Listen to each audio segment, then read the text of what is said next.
Hey, question for you today. How do you respond when somebody offends you?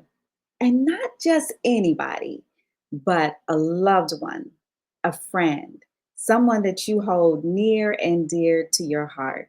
How do you respond? This is what I want to talk about today. And if you have ever been offended, insulted, or felt disrespected by someone you love, then this is the video for you. And I am excited because I'm going to share with you what I've learned when I've been offended, how I've responded. And I specifically say in our 50s because the way I responded in my 20s and my 30s is not how I responded in my 40s and my 50s. I've learned some things, I've matured. And that's what I want to share with you because this is an important topic. So if you've ever been offended, insulted, or downright disrespected by someone you love, let's jump into this conversation today. So, I am Coach Natalie. For those of you who I haven't met, this may be one of your first videos. Hey there. I have the privilege of helping women in their fifth decade get unstuck in any of the areas of their lives so that they can become unstoppable in achieving their goals and their dreams and their aspirations. If that's you, then you'll want to subscribe to my station because I'm talking about all the things that get us stuck and the strategies to get us unstuck. And today we're talking about turning offenses into opportunities. And I want to share with you a blame free approach. Yes, it's possible to have a blame free approach, even though you felt like you were disrespected and your friend insulted you or your family member offended you. It is possible to navigate it without pointing the blame or the finger at the other person. And that comes with time and maturity, to be honest, because like I said, how I responded in my younger days is not how I respond now. And so, what I'm going to share with you are four key questions that you want to ask yourself when you get offended. But first, let's talk about why is this important?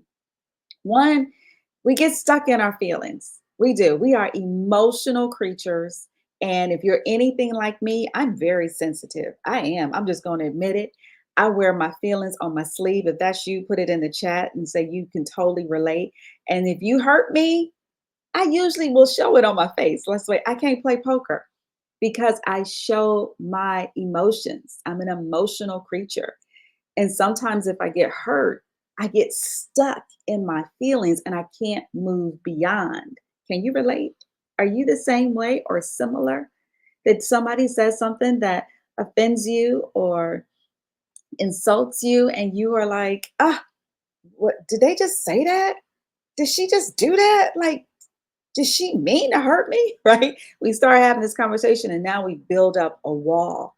So it's really important for us to become aware of this so that we don't get stuck in our feelings because what potentially can happen, and here's the important part, we can destroy an otherwise healthy relationship, an otherwise loving relationship because we got stuck in our feelings because they did something that offended us. Right? So that's why this is really important. And the second reason why it's important is that offenses are natural.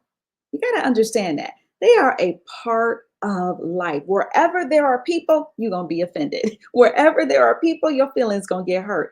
And so people are everywhere. So offenses are natural. But here's the thing I need you to write down and understand.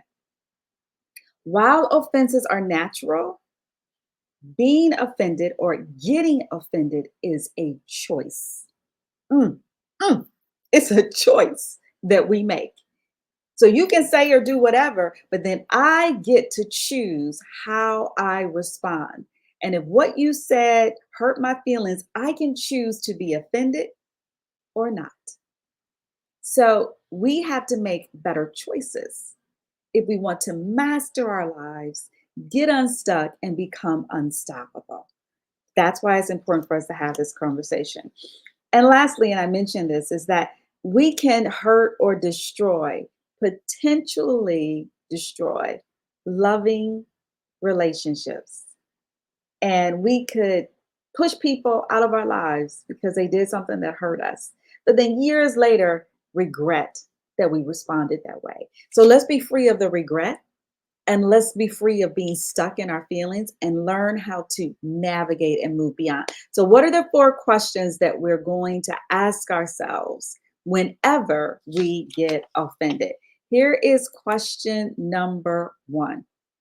When someone says something or does something to you that you now insulted and you finding yourself caught up in your feelings and you're getting offended, you have to ask yourself this question: why are you offended?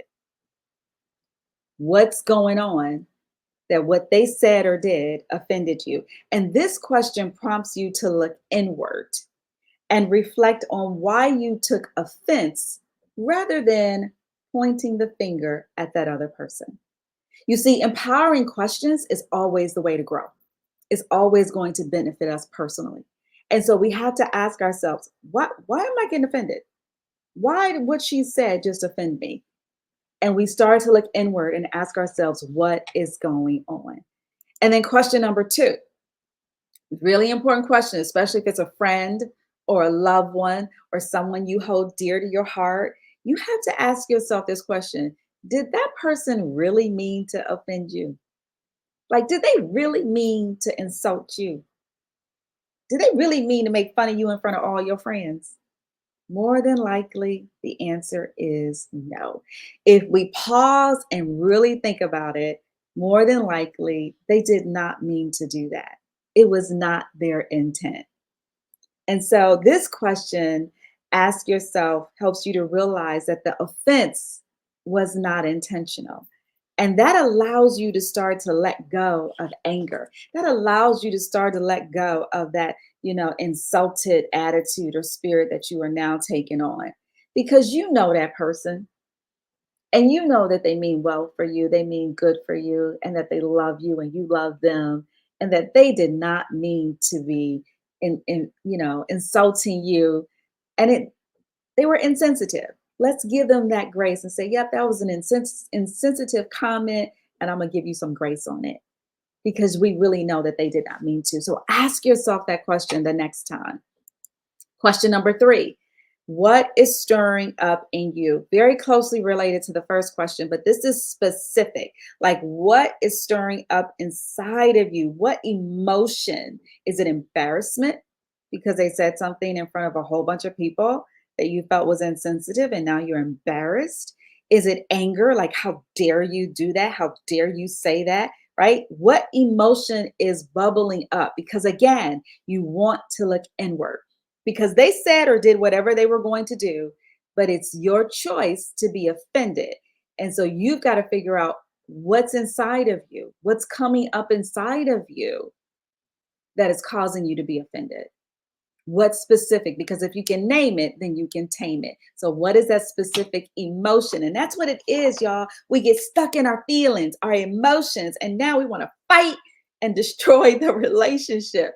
But it doesn't have to be that way. I don't have to point blame towards you when I can look inward and say, why?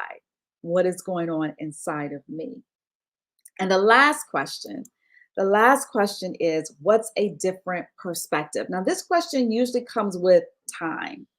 The offense happened, and then maybe the next day, or 3 days later, or 3 months later, you start to come with a different perspective. And this is a strategy that I've learned to use. I call it the morning after perspective. It's the morning after the insult has happened. And I've had some time to pray about it. I've had some time to process through it and ask myself these questions to figure out what happened in me that made me want to go off and tell you off and respond in that way. And that morning after perspective, again, allows me to see things from a different vantage point. And 9 out of 10 times, I'll tell you, let me change that. 9.9 out of 10 times, my perspective the morning after or several days later is more compassionate than it would have been in the heat of the moment. And I've learned that if I just pause, take a moment, I can have a different outcome. So you see, you can turn offenses into opportunities and take a no blame approach when you're willing to look inward, when you're willing to ask yourself those empowering questions and really look inside to see what's going on, and then take responsibility and ownership of your emotions. And this is something that's really important no matter if you're in your second, third, fourth, fifth, sixth, or seventh decade. As long as you are alive and breathing, it is so crucial for you to learn how to master your emotions so that you don't get stuck. And if you do, you can recognize it so that you can get unstuck and then become unstoppable. Woo! I love it. Now, let me tell you, I only share things that I have learned. I'm not sharing something from you that I have read in a book that I have not also put into practice. These four questions and this morning after perspective, it comes from me being a very sensitive person and getting my feelings hurt and getting stuck in the emotions. And it works. It truly does work. And I want you to try it. That's my call to action. Take these four questions the next time you get offended because it's coming. It's coming. It's inevitable. But how you respond, it's totally up to you. And I know from past experience, I had a friend, a colleague that I love dearly who offended me, insulted me in front of all these people. And what did I do? I laughed because everybody else laughed. And I was embarrassed, but I laughed and I immediately started getting angry like, "Ooh, did she just say that?" Right? But I'm trying to compose myself. And I asked myself the question, Natalie, what is going on with you? Why did you get offended? What emotion is coming up? And so this naturally just started bubbling up. So I'm sharing with you from experience. And I am always loving to tell this story because it was such a profound outcome that I dealt with this inside myself. Never had to say anything to my friend. Never had to point the finger and say, you said this and you did this and tell her off and get her straight. I did not have to do that. Why? Because I was the one that was offended. I was the problem. And it was something, a story that I was telling myself that what she said caused me to get offended. She didn't know. And to this day, 15, 20 years later, she does not have a clue. And we are still friends. And this is why it's important because you don't want to destroy an otherwise healthy, loving relationship, a significant friendship, because you get offended and stuck in a moment. Because this moment will pass and you get to decide if you're going to stay stuck in it or you're going to learn how to take this offensive moment in time and turn it into an opportunity for your own growth that benefits you because offenses are natural, y'all. They're going to come as long as there are people on planet Earth. But you get to decide if you're going to be offended. So I hope this helps you. It helped me a lot to learn this. And I just want to share it with you because I don't want you to get stuck in this. I want you to thrive and enjoy your fifth decade and beyond. So if this helped you, give it a like, subscribe to the station if you're not already a subscriber, and then share it with someone. Because if we all learn how to deal with offenses, y'all, the world will be such a better place to live, right? But it starts with us. But please share it and then take the action to start asking yourself these four questions and then follow the morning after perspective and see if you can turn that offensive time into an opportunity for your growth. So I'm excited to have shared this time with you. Thank you for watching to the end, and thank you for being a subscriber and supporting my call, my purpose to help you go from being stuck to becoming unstoppable. And the next video ties along with this. It's about how to have those difficult, challenging conversations, but with compassion. It is possible, y'all. I truly believe that. So be blessed. I'll see you in the next video.